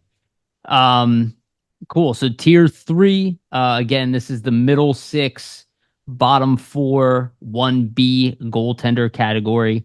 So I had Denver Barkey at the top of this list. This was actually a swing guy for me too. I actually played around with putting him here in the top six. I don't know if he's for sure going to be a top six, but I don't see that world not being possible. So I actually kind of struggled with Barkey a little bit because yeah, do I think the most likely scenario is that he's a middle six? Sure. But I do see him as a potential top six too. It would be a complete steal. I don't know if it's the most likely, but he is kind of on that border for me. Um, where some of the other guys on this list are probably more clear cut, like third line guys. But I thought middle six was most appropriate at the end of the day. So Denver Barkey is a guy, I just kind of see like as a Konechny type that potentially will play wing, potentially play center. We don't really know yet, but I'm more interested to see how he'll do in the AHL. And that will kind of tell me a lot about what his NHL future is like. Emil Andre, I mean, I think we all kind of had him penciled in as a top four defender. I think, just the fact that it's taken a little bit longer and that he's undersized, I think, if he's a number three, that would be amazing. I think he probably sits in that number four territory. 4 or 5 Realistically, range. Yeah. yeah. Hopefully, he can be better than that. We'll see. Time will tell, and this season will tell us a lot. Alex Bump, this is a guy who's just been super impressive the entire time. Brent Flair called him, an NHL player. He's a guy who, quite frankly, has definite third line upside. Maybe he can be better than that. We'll see. But he's been really good, really impressive, and a good NCAA player too. So the other guy, Jack Berglund, I feel like a lot of people are really low on him because of his skating. I don't care about that as much as other people. I see him as like a Michael Hanzus type, who's a guy who's able to play middle six role majority of his Yeah. career, play in the second line at times. And just to hop in, Yariv, to add with the Yeah, skating, like in Charlie's interview with Flair, yeah, they asked him about the skating, and they said really it was because he was wearing skates that were too big for him. yeah, The yeah. I heard that. sizing was too big, which is really weird. Like I never really heard of that before with professional hockey players. Like sometimes they'll try to like fit a player's skate because they think he'll grow into it as a younger player. Maybe that wasn't the case, but like, hey, get the kid some skates that fit, and Yeah, maybe skating won't be as big of an issue, right? yeah. So yeah, and I also took into account what Steve said about him and his success over in the Swedish league Really and good around the net, right? yeah. So I don't know if he's ever going to be like more than a 50-point player, but I see his floor being, a fourth line guy in the league, but he could end up being, a second line center. I think people are judging it way too early. I hear all the time that players have skating problems and all that, and then it ends up like not even being an issue at all. So hopefully he can get his feet adjusted, and we'll see another side of him. But he's a guy who I think is going to be a slow burn. He's a big player with stick handling and two-way abilities, so I'm not low on him. Spencer Gill, a guy who's also like Luchenko, really young, showed some offensive upside, has really good size. Seems kind of like a poor man Sanheim potentially. So it seems to me like it could be a middle pairing guy. I like the tools that he has. I like that he's a good skater. I like that he's offensive upside. And this season will tell us a lot as far as what his upside is, because I think he's, again, like Luchenko, a guy waiting to break out. So I'm excited about Gil. Heike Ruhonen, we all saw that, he was impressive. He's a guy who probably should have been drafted higher in the draft. Just seems to have it all. Kind of guy, utility guy, maybe a really good third line center for the future, with scoring upside. So I'm interested to see how he'll do. Samu Tuamala, I'm still really high on him. I think he's a definite third line winger in the NHL. Maybe he'll end up being more. Was a really good Swedish prospect, hit a roadblock, and then kind of recovered really well in the AHL this year. So I want to see him take a step, but I think there is middle six forward potential, at least a third line winger, and one of the dark horses in this as well as Emil Andre, but one of the only other dark horses to make the Flyers. I think he'll probably get some NHL time this year at some point, maybe second half of the year. And then Carson Bjarnason is an interesting one because he's like a big swing or hit kind of guy. Like I think he does have potential to be a starter in the league, but I want to see him do more statistically. He had it looks like he's improving dramatically from year to year, which is why I think they took him as a guy who's just like completely unrefined, but had all the natural skill. So, most likely I'd say a 1B right now, but, could end up being an AHL goalie, could end up being an NHL starter. So I think he kind of sits right in that middle. So that's why I put him there. Awesome. Yeah, so for my third tier, it's pretty similar to yours, a couple differences. I had Andre there as well. I just think, I mean, it would have been great to have him higher. He didn't like really like the world on fire in the AHL. I think we're kind of hoping he was more like closer to like a 50-point season, maybe point a game or like kind of really like dominating on the power play, but we really didn't see that. So I see his upside maybe as like a 5-4 defenseman who's like a real good power play specialist at this point. Obviously has the potential to prove us wrong. I just think with his size, I don't know. If he's ever going to be the greatest defensively at the NHL level, and that kind of might be the knock at this point. But we'll have to see how he progresses. For Samu Tuamala, I think the sky is the limit. Like I think he has the potential to even maybe be a second line player, and that's just with the skating and his shot, right? Really explosive skating, really good shot. John Tortorella seems to really like him a lot, as we saw. He kept him around, pretty long, pretty late into training camp last season. So definitely, I think could be a dark horse to make the team. And I think Tuamala really rebounded, right? Like pre-draft, some great seasons in, Finland, and then kind of fell off and then kind of rebounded. So it even, it's something you want to see, right? Like when you're hit with adversity, how can you respond? And it seems like he's responded well to that. So I think, hopefully just continues to improve in the AHL this season and get some NHL time as well, because that can always help in terms of your development and kind of what you need to do to get ready for that next level. Alex Bump, I mean, like you said, we've heard Brent Flair call him an NHL player. Kind of makes me wonder when they're going to sign him to an ELC. I'm guessing probably after this season, and then maybe try to get him to come over and play at the end of the year at some point. Maybe some roster spots get open with some trade deadline moves. You kind of sign Bump, he gets to come over. But I've been really impressed with him. Like I think, what was he, a 5th-round pick, I believe? Yeah. Yeah. So for a 5th-round pick, like to kind of get this level of credit and kind of this level of recognition from a front office is typically not the case, right? Like you usually don't see front offices raving about 5th-round picks. So it just shows how high they are on bumps. That's kind of why I had him there. For Denver, Barkey, he definitely has the potential to be a top 6 guy. I just think with the size, that's kind of what made me put him a little bit lower. And the thing is, we've seen small guys dominate the CHL for years, right? And it's not, something that's out of the ordinary, but it's, can you do it at the next level when, you're facing those stronger players, bigger players. And, the defensive game is a lot more, difficult and a lot harder to score at the NHL level versus in the CHL. So I think it's just more of a testament to, how fast can he put that size on? How fast can he put muscle on to kind of be a competitor at the pro level? But yeah, I think at the minimum, he's going to be a 3rd-line player in my thoughts. Like he's definitely a guy that has a lot of tenacity to his game, isn't afraid as a small guy to go into the dirty areas, and that's what you want to see.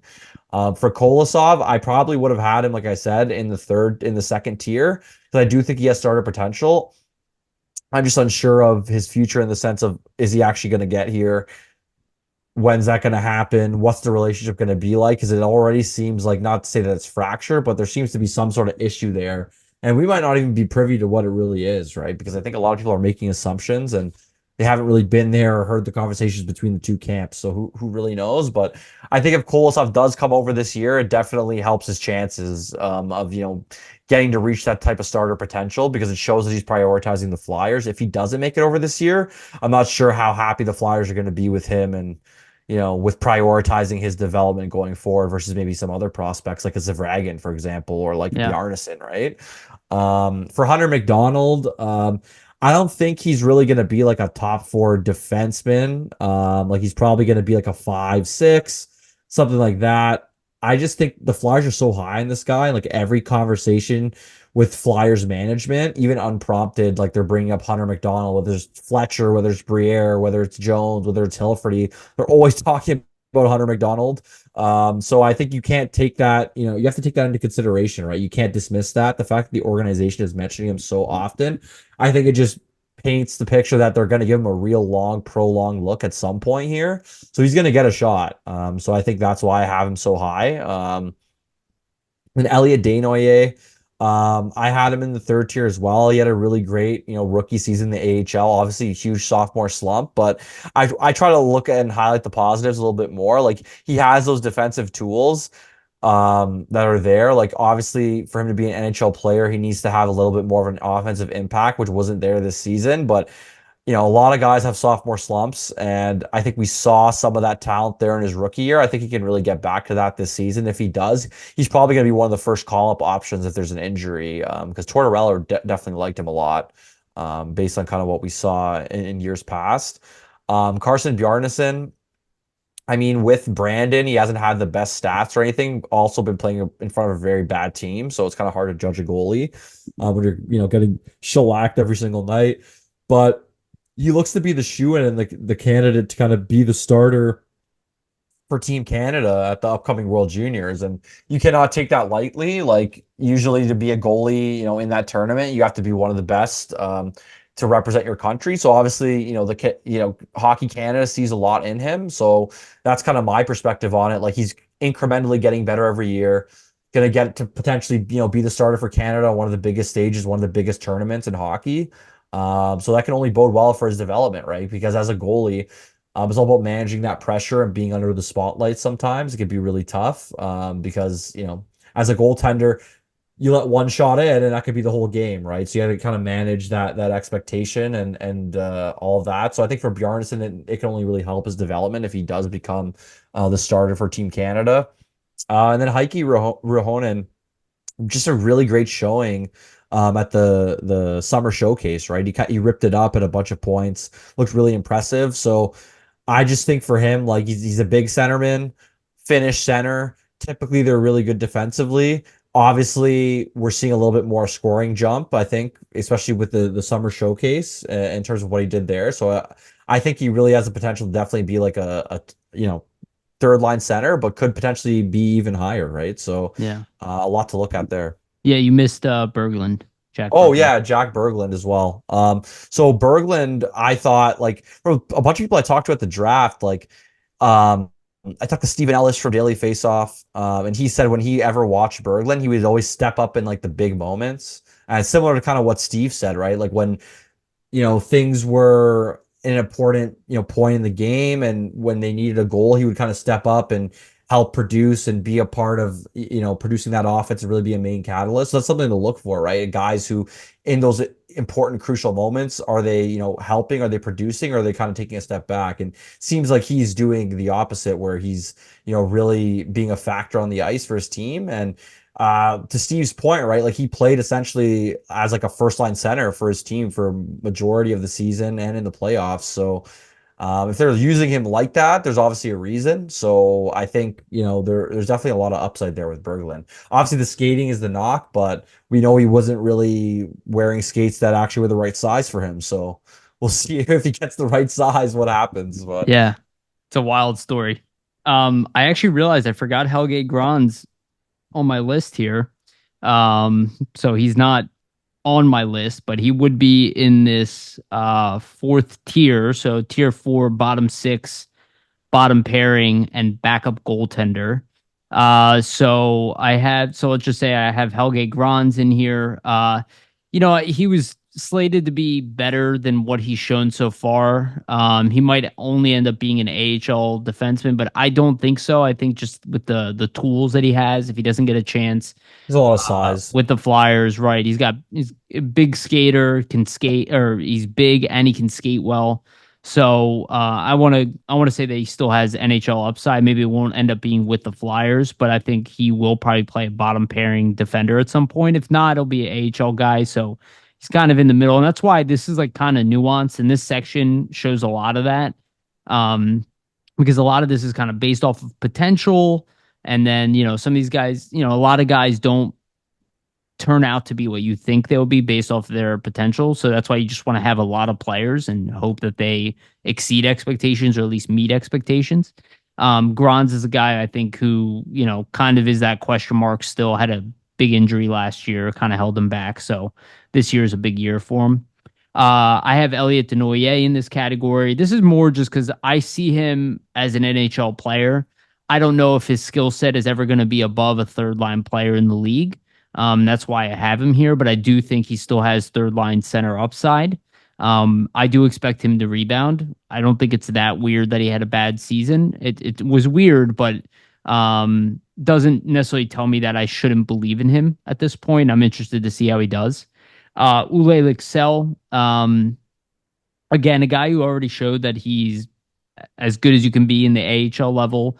Played really well for the Flyers at the end of the season. Maybe he belongs more in the AHL, NHL swing category. We'll see, but I do think he still has an opportunity to be an NHL guy, even if it's not with the Flyers. I think he showed enough at the end of last season to intrigue me. But I think this is kind of like his season to show where he really belongs.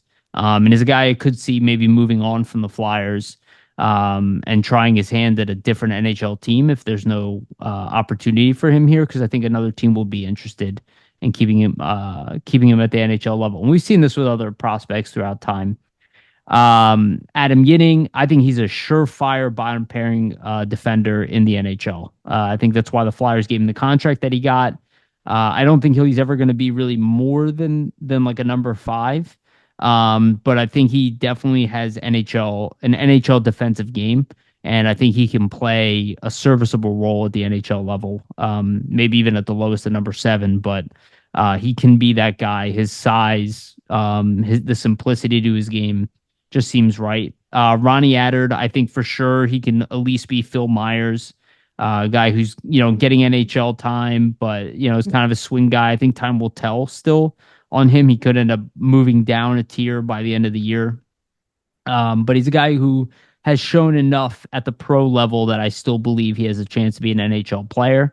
But I really see him as like a scorer on the bottom pairing, especially with his size and tenacity. I think he can make it. Hunter McDonald, I had here similar reasons to what Vasili said before. I just think, given his skill set, I don't know if he's ever going to be a top 4 guy. But I think for sure he's a bottom pairing defender in the NHL off of what we've seen from him, from the skating and the tenacity. Maybe I'll be wrong and he deserves to move up this tier list. I'll be happy to move him up. But right now I see him as like a surefire number 5 in the NHL. Guy can really complement bottom pairing, and maybe he can end up being more. Who knows? Alex Siernik, this is like a guy who I feel like I've seen before. Either he is like a third line scorer or he doesn't play in the NHL. We'll see. He's got some really good tools, so we'll see how he does. But I think third line winger at the NHL level is realistic for him. Ilya Pautov is an interesting one. I played around with him being middle 6 just because of the skill level. But at the end of the day, it's kind of a little bit like Siernik, where I'm like, he's like a complete wild card prospect at this moment. I hope to move him up in the future, but we'll see. Noah Powell, this is another guy where I'm like, man, could end up being a middle 6 forward in the league. He's got a unrefined game to some degree. And again, the skating issues, at least style of skating comes an issue. I would not be surprised if he ends up being like a complete NHL player from what we've seen. But a guy, still question marks around him. So I put him as like, maybe a third line player in the league, but we'll see. Again, a lot of these are kind of too early to tell. Devin Kaplan is a guy who maybe I would have even had higher as like a definite middle 6 forward at one point, but just did not produce enough at the NCAA level. I think he probably projects to be more of a bottom 6 forward, maybe a third line, like, 30-point guy. Again, third round pick, it would still be a success, but I want to see what he can do in the pros first, where I'm told his game suits better. But I didn't see enough of that at camp either. I want to see him be more physical than what I saw from him. His physical game's a big part. J.R. Avon, I didn't really know where to put Avon because, I think he showed well in the AHL. And again, he's been there for a little bit. I want to see what kind of jump he can make. He could definitely end up being just an AHL guy.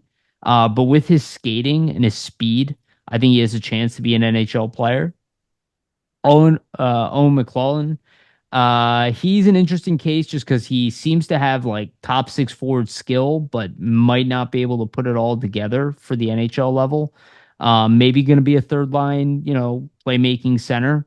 We'll see. Time will tell on him, and he doesn't even have an ELC yet, so I wasn't sure exactly where to put him. And then Massimo Rizzo kind of falls under the Owen McClellan camp. I actually had him down as a swing guy just because seen so many guys come in and they're and they're kind of like early 20s, dominate college hockey, but then not really elevate above that. I still see him as a risk there, but I haven't really seen him play at the AHL level, so I want to see more of that. And I want to see what he looks like in these rookie games. Carter Southern, I played around with actually having him lower too, just because the Flyers don't seem to be that high on him. But I feel like with his productivity, I think he deserved the benefit of the doubt on whether he could be an NHL defenseman in the bottom pairing, like maybe an offensive defenseman. Time will tell on that too. Might not end up being with the Flyers in the end, even. But I do think he still has that NHL upside. Cole Knuble. I think he's gonna be like his dad, like aging like a fine wine. I don't think his ceiling is gonna be as high, but just the way he plays his game, what he brings to the table, I feel like Cole Knuble could definitely be a fourth line center at the NHL level, maybe better. But I'll have to see what he does in his college career to really determine that. Maybe he'll end up even being better than that, but I think it's a fair bet that he could be at least a swing guy. Alexis Gendron, he's the probably biggest hit or miss on this list. Realistically, has top six upside at the NHL just with his offensive game, but will he be able to put that together? Could be kind of similar to the Denver Barkey situation where the guy's got all the offensive gifts, but will that translate the same from juniors to AHL to the NHL? Um, and I think Gendron needs to show me he's a top scorer in the AHL before I could even consider moving him up. And I'm kind of like even leaning dropping him down. But want to stay high on him. All right. Yeah, so for my fourth tier, Ciernik, I mean, has been a guy that a lot of people have been high on, has a lot of skill, has shown that in the Swedish league, his skating, shot creativity. I think he's been hurt a lot, so that's kind of why I didn't have him higher here, because he was a fairly, high pick, but I think he does have the potential to move up. I think he just needs to stay healthy and kind of produce at the rates he was before he got drafted here. So if he does that and has a strong showing maybe at the World Juniors, even higher up this list down the line potentially. For Gendron, I just think the offensive upside is really there. Like he's definitely a guy I think has elite scoring talent, but like, is that talent going to translate to the pro level, right? Similar to what you said with Denver Barkey. Definitely, not the biggest guy, but if he's gonna make it like at the pro level, especially at the NHL level, any capacity, it's gonna be because he's a scorer, right? It's not gonna be because he's a defensive player or anything like that. So he's gonna have to show it at the AHL level and really be a top scorer there in order to move on. So I think it's more of a wait and see just to see if he can be that, scoring threat at the AHL level from this point forward. For Helge Grans, I think we've all been maybe a little bit disappointed in the sense that we thought we could probably see more out of him. We haven't really seen him get close to a call up or really seen the Flyers talk about him too much. I know he was hurt a bit. I do think he still has bottom pairing potential just with the size and the skating, but who knows if that'll be on the Flyers just with a lot of the defensive prospects that they have. But I think, he definitely will get NHL games at some point down the line, whether with the Flyers or with somebody else. Cole Knuble, I think similar to what you said, Yariv, like it seems like he's a late bloomer, almost like his father, right? Like was an overager, got drafted late a year, even coming into his first season in college, like the first 20 games, he didn't do very well at all. And then he kind of adapted and did really well the second half of the season. So it seems like he may be like going from level to level. He just needs a little bit of time to kind of adapt and figure out what works for him. So I'm interested to see kind of how he progresses. But I do think he has the potential to be like that 4C, penalty kill prowess, or even maybe a third line center, like if he was the top out and even progress further.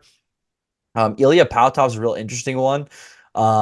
He's been ripping it up actually the first couple games in the MHL. He's been putting up a lot of points. Seems like he has all the talent in the world, a lot of skill.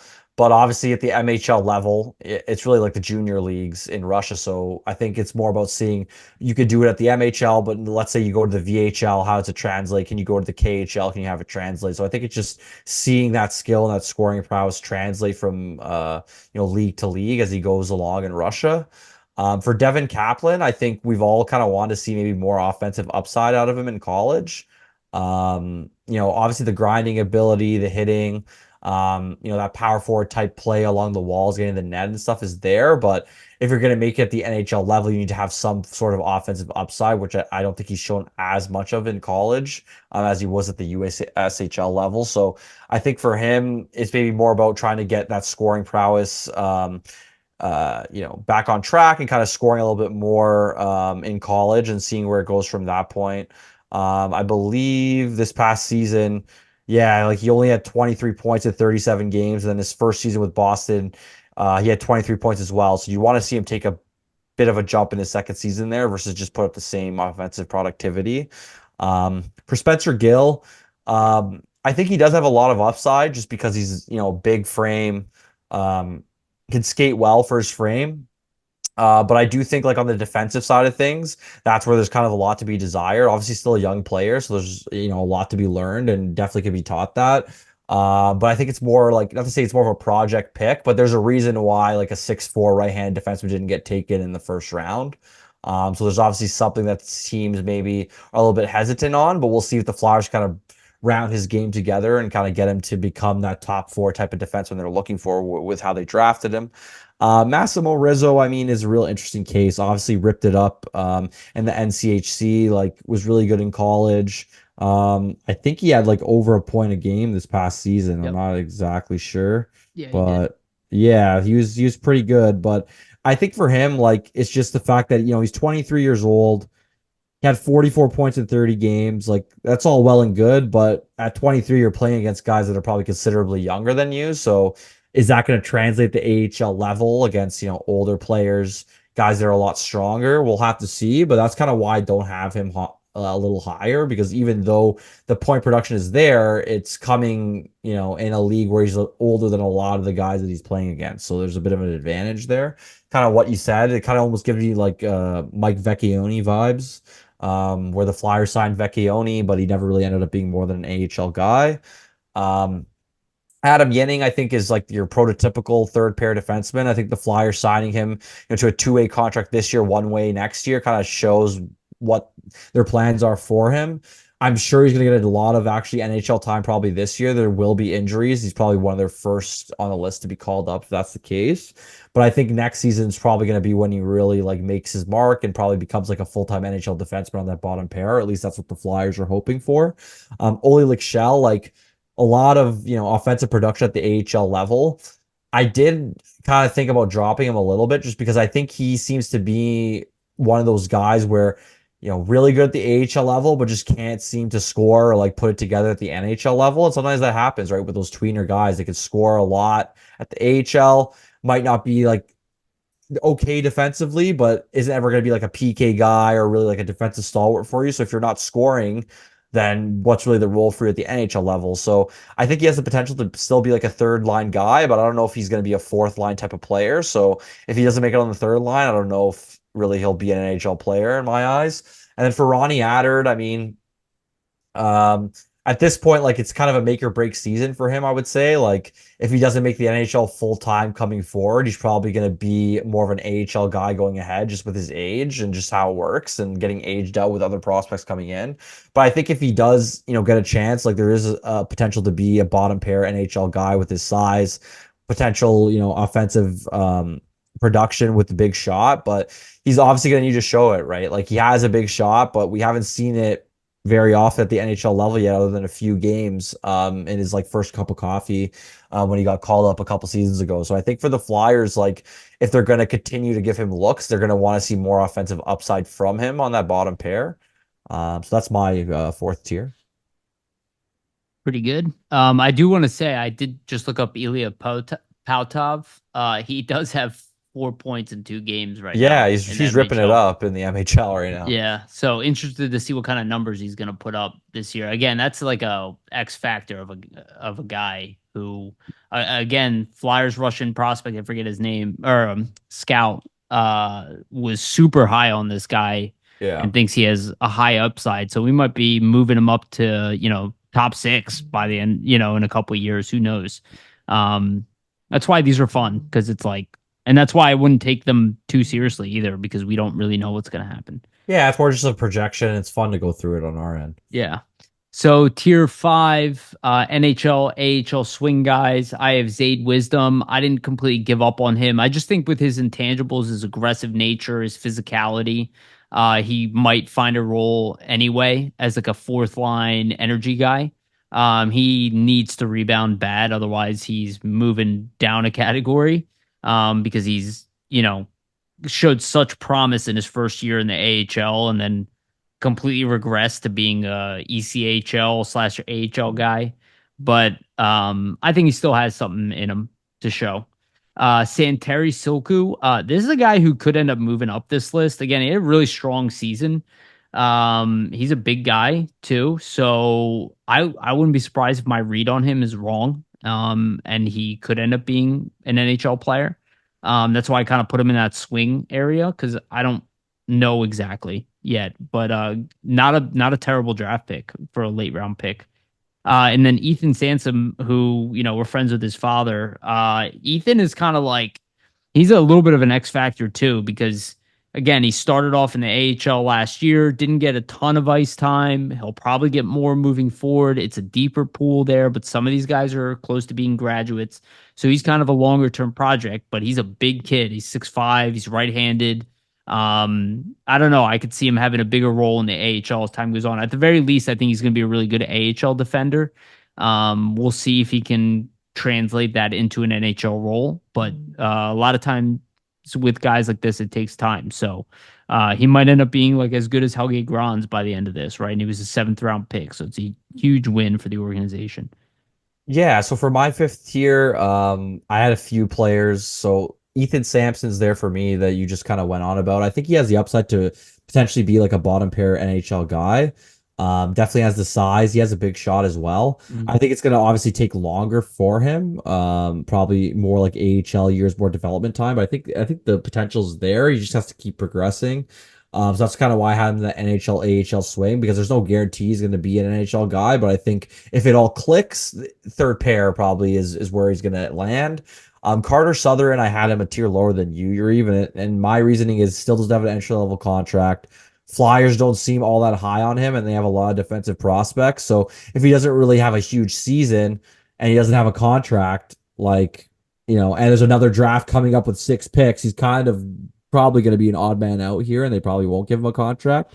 That's kind of what I took into consideration. Yeah, I could see it. Yeah, like Owen McLaughlin. I mean, he's a guy that's interesting. I think like he does have potential, like third line.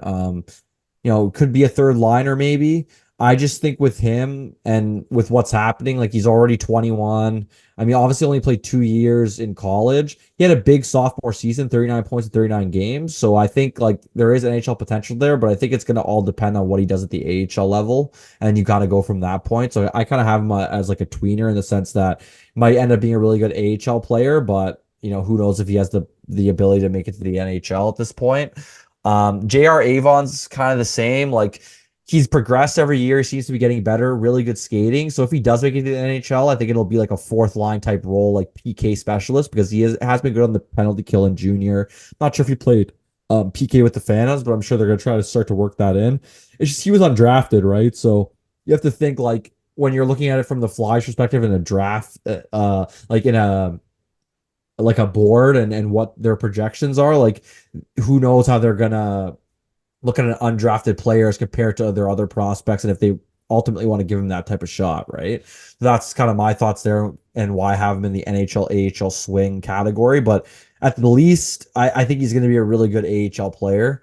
And then Santeri Salku, I mean, he's a seventh round pick, right? So like you can't really expect too much from seventh round picks. Obviously, sometimes they make the NHL, but that's kind of why I have him in this NHL, AHL swing tier. 26 points in 35 games with Mestis. That's the league below SM Liga. So he pretty good season for him. And he's a big guy, right? Like 6'2", 195, only at 20 years old. So we'll see what happens. But I just think with being a seventh round pick, you're going to have to temper your expectations and kind of see where it goes. Once he comes over to North America, maybe plays in the AHL, and you kind of get a better read on where his potential could be and what the Flyers think of him, right? And what, they're willing to kind of invest in him and his development. Yeah, for sure. And tier 6 AHL, ECHL guys.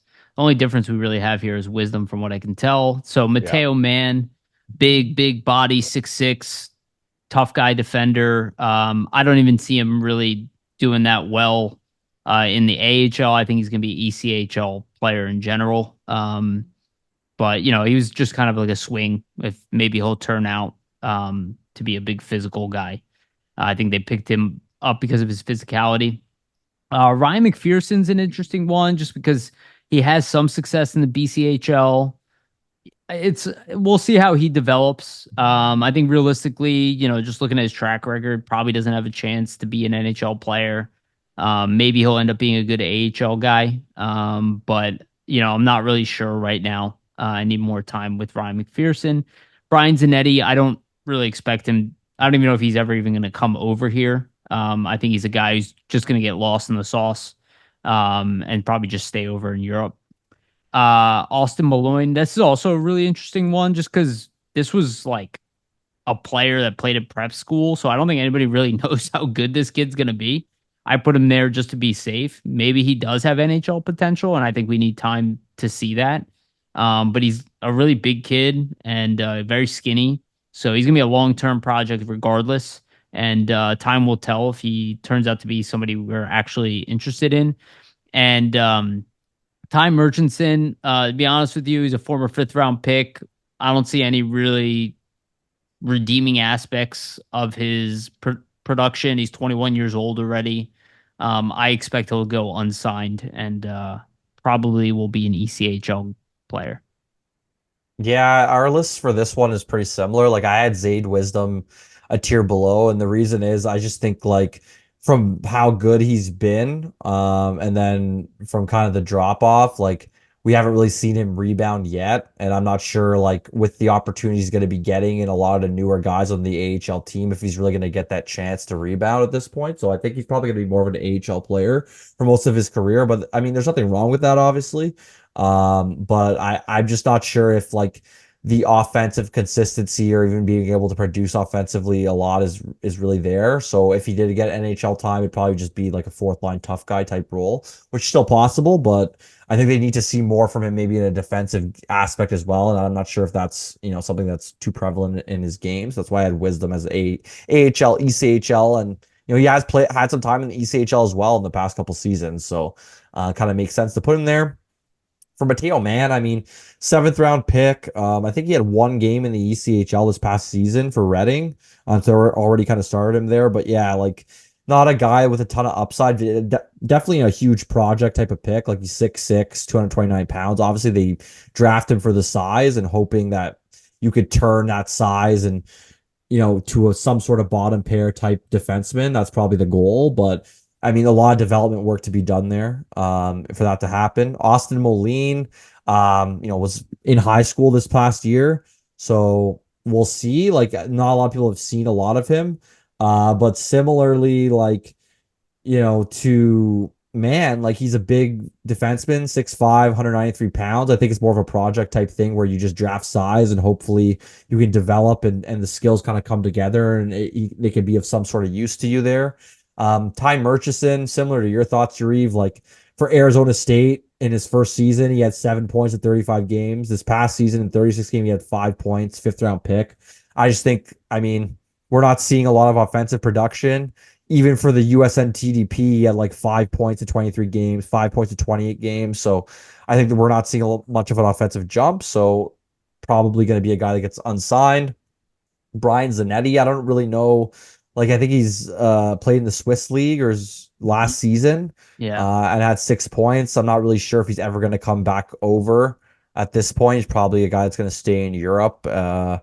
But we'll see, right? The Flyers ultimately do hold his rights if he ever does come back, but it doesn't seem like, he's interested in coming back, and the Flyers don't seem to be too interested either in kind of getting him to come over here at this point. That kind of shows, what their thoughts are on him. And then for Ryan McPherson, I mean, he did produce pretty well with the Penticton V's. He had 38 points in 54 games. So going up from the GOJHL up a level. I mean, he still had some, offensive prowess, but I think he's just going to have to continue to show himself offensively as he moves up levels in order to kind of keep himself on the radar, right? Like if he moves up every, level to continue to produce offensively, then the Flyers will have to, give him more of an opportunity, invest more time in his development. But Yeah. I think it's more just based on what he could prove at each level going forward, just based on where he was drafted and kind of where he started off. Yeah. All right, that was fun. Again, we'll do a probably a consolidated one, an updated one down the line. And I'm sure some of these will change based off of production this year and what we do get to see of these guys. So time will tell. We'll see how accurate we are. All right, that's our show. We got to wrap it up at this point. Whoops. Anything else you want to add, Vasili? No, not much. Like I'm gonna actually have some articles next week in terms of like projections for the upcoming season. So keep an eye out for that, everybody. For some of the Flyers, players that might be able to take a next step. And that'll all be on flyersnittygritty.com. And we're gonna have a ton of more content coming out as well as the kind of training camp rolls around, the season gets into full force here. For sure. Yeah. Also, just shout out to our sponsor, Jim's Steaks at 4th and South. Make sure to go get yourself a cheesesteak from Jim's Steaks. Shout out to Public Summit Adjusters, 215-752-0560. Go to them for all your insurance adjustment needs. Public Summit Adjusters, 215-752-0560. And also shout out to Sports Spider, again, an aggregator of NHL sports news, all sports news in general, and definitely Flyers news. So make sure to check out our partner. Again, the link is in the description. And please, if you made it this far, please like and subscribe to this YouTube channel. It is the best way to support us. Hit the notification bell for notifications. Go to iTunes and Spotify for the audio version and give us a rating there again if you can. That is the best way to support us. Again, thank you all so much. We love you guys. And remember, always stay